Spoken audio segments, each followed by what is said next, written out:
بسم اللہ الرحمن الرحیم۔ السلام علیکم ناظرین۔ بیوی شوہر کے لیے بھلا تعویذ کیوں مانگتی ہیں؟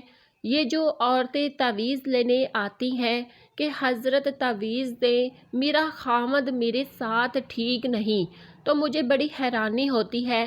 حیرت کی بات ہے کہ یہ جوان العمر بیوی ہے اور اللہ تعالیٰ نے اس کو عقل دی، سمجھ دی، تعلیم دی، شکل دی، سب کچھ دیا اور یہ تعویذ مانگتی پھرتی ہے۔ یاد رکھنا، عورت اگر نیکوکار سمجھدار ہو تو اس کی ہر ادا مرد کے لیے تعویذ ہوتی ہے۔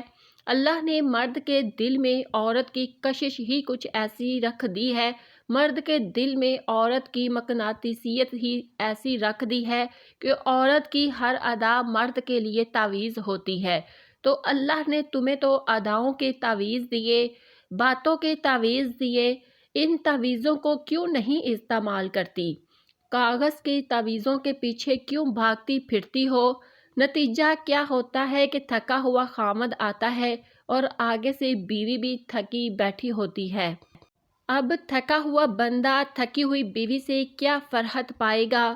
تو فریش تر و تازہ ہوا کرے، جب خامد آئے اور اس کے سامنے محبت پیار کی باتیں کیا کریں، کھلے چہرے سے استقبال کیا کرے اور ایسے انداز اپنایا کرے کہ خامد خوش ہو جائے، پھر دیکھے کہ گھر کے اندر کیسے خوشیاں آتی ہیں۔